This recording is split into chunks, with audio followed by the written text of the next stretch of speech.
real quick, just to make this a quick video so I ain't boring you to death. My boys work out here. I want to close this part of the carport in. I couldn't find any videos on it, so I'm going to do a video. I forgot to record when I did this part, so here in a minute I'm going to show you how I did that.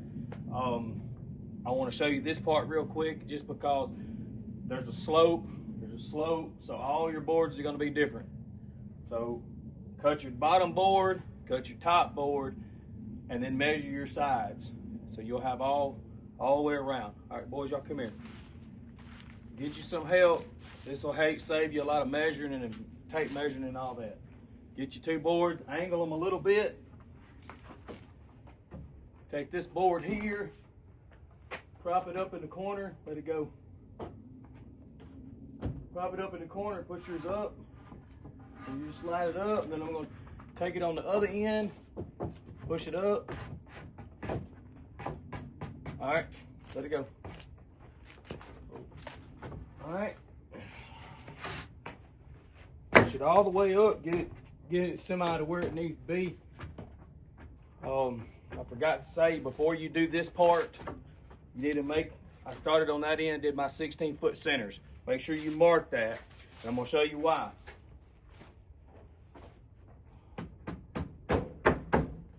Get you an extra board that's a little bit too long. Put it right here. Don't put it on your marks though, but just put it somewhere right here, just so that gap right there is gone, so everything's tight where it needs to be. All right, look, Randy, come here. Get one of the boards over there. All right, so I'm gonna show you real quick how to do this right here. You need to number them. Start down there at the end. Your first one's number 1, and every one of your 16 foots, you need to number them. And as you mark your boards, you need to number those. But this will keep you from having to do a tape measure, trying to measure, because from there to here, for some reason, is a 1/2 inch drop. So that means every one of these is gonna be different. All right, so you take it where you marked your centers. That's my 16-foot center. I marked number 2 on it. So you'll mark number 2 on this board.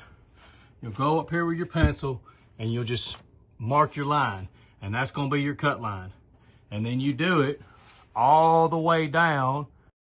All right, so real quick, I'm gonna go back to this wall over here just because there's a few things. Now I did the cutting of the board down here and up there and did all the measuring just like I just showed you. First, I want to be a disclaimer. I am not a carpenter. I know there's better ways to do what I'm doing, but this is the easiest way because most of this I'm doing by myself. I'm just trying to close this in and get this done. We got some rain coming in and I wanted to get it done. So all of this is kind of just what I said. There was a slope at the top. I measured my top and bottom and my sides. I did all that cutting, got all them done, put all that in. But what I wanted to show you over here was, let me get over here. So because of this right here, there's a gap.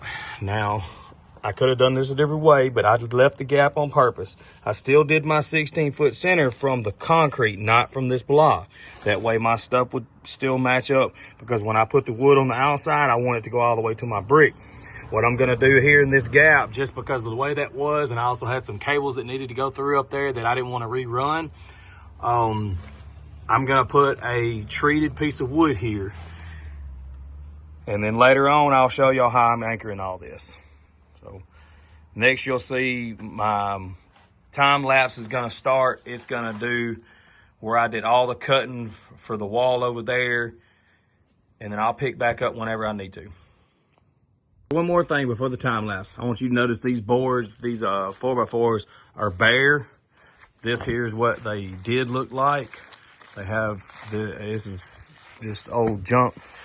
You have to rip all that off. I had to take my gutter off right there just so I could prepare everything. You need to strip it down up under that post. You'll see in the time-lapse video, you see these little bitty blocks here. You'll have to knock those off, knock the nails out, but just get those back down to the 4x4s. And like I said, I know I'm not a good cameraman, but I couldn't find anything on this, and looked up everything, how to do this semi the right way. I'm gonna do OSB or some kind of plywood and vinyl siding to match the other side of my house. So enjoy the video.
as you see, I've done a little bit of cleaning, just maneuvering stuff around. I went and bought some more wood, more boards, plywood. I've got everything to finish the project now, I believe.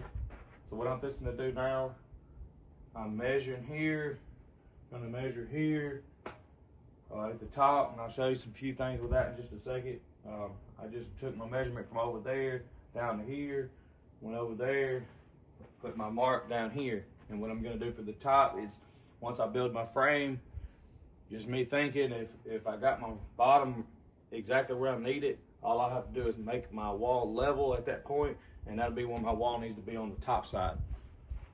I've never framed up a door before, so it may take me a little bit, but I'll have it on the time lapse, so it won't take forever to show you. If I see any things that I think you may know, my studs that are in the center over here, I haven't put them over here yet, just because I'm going to be wanting to walk through there once I get this wall up. I did that just for access purposes right now. And what I'll do is, when I get done framing all of this, I'll use my extra pieces and all that to fill those gaps in. I'm going to show you this. This is a tool. Looks Cobalt. I got this from Lowe's. It's got a little hook on it like that. That is to take off the vinyl siding, and I'll unclip the camera here in a second and show you. Up here at the top, I'm going to actually have to end up doing 3 2x4s up there to make the gap work. And I had to take a piece of that top. It's not vinyl siding, but the top of my carport here, I had to take it apart so I could look at it, and I have to have this tool to do it. So if you'll look, let's see if I can get it.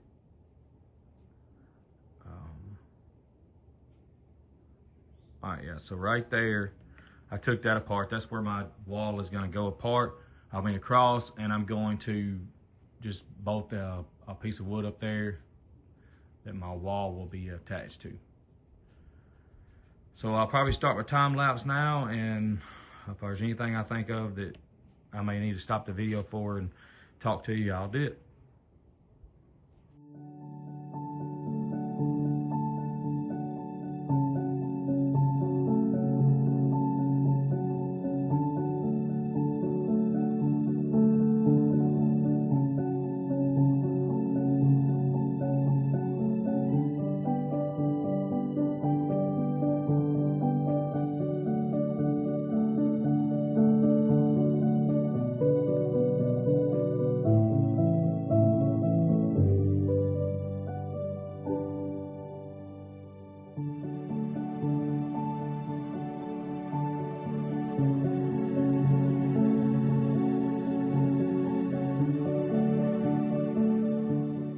Just real quick, just kind of want to show you why I'm doing what I'm doing.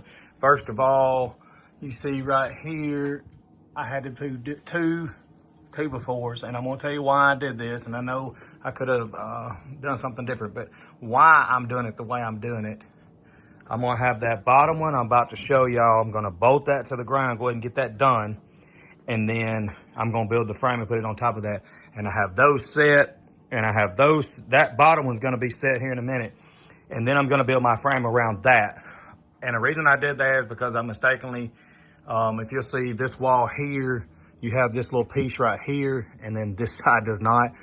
So I kind of messed up when I did my measuring. I actually didn't measure this side.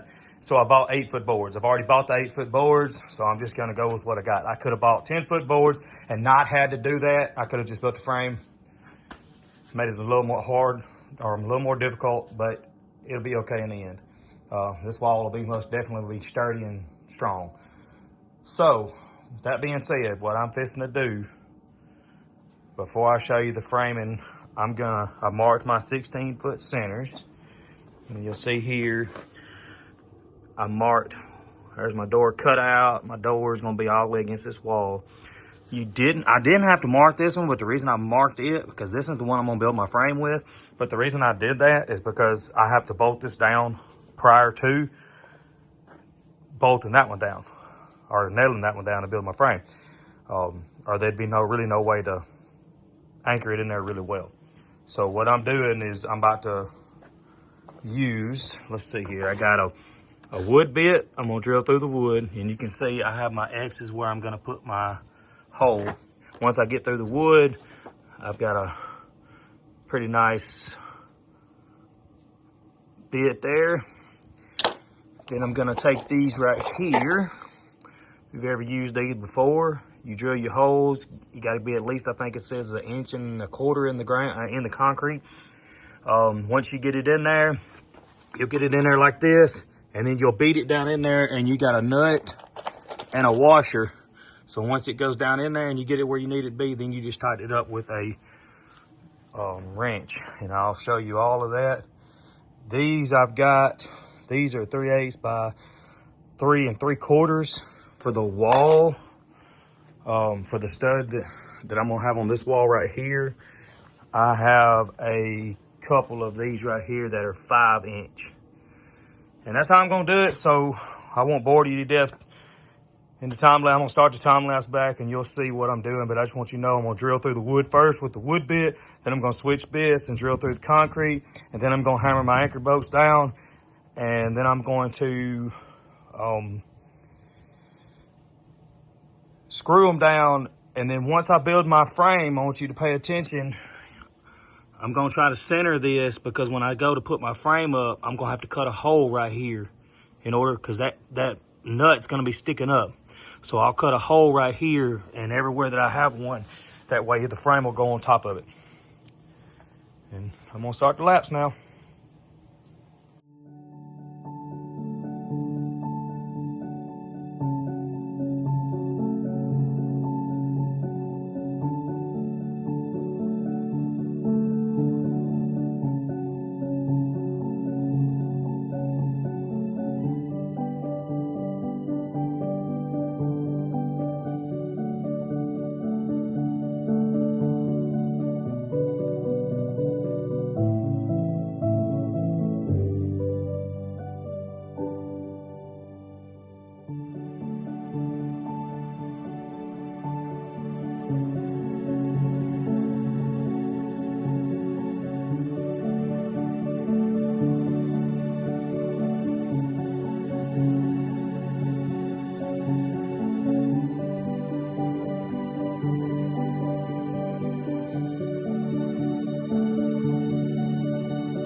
All right, real quick, I'm about to set this wall up, and I want to show you a few mistakes I made.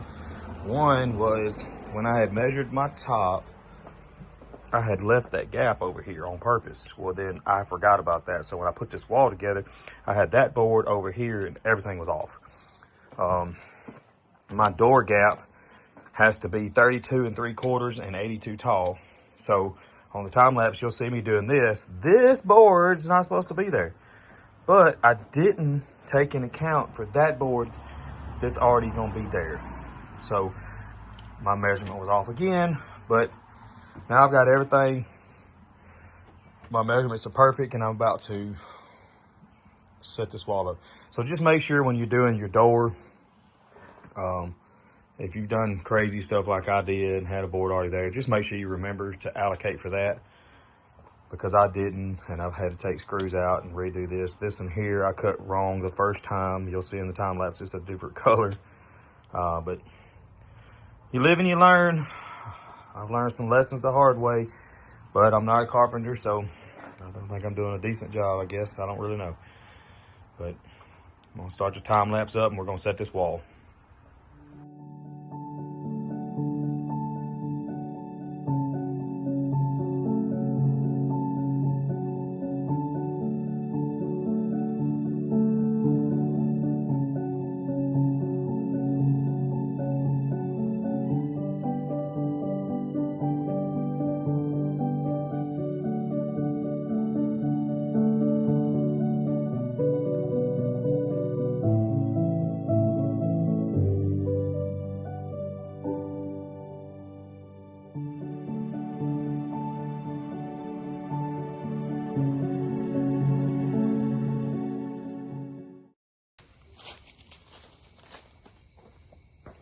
right, this is gonna be the end of part one. We got the frame up, and boy, was there some mistakes.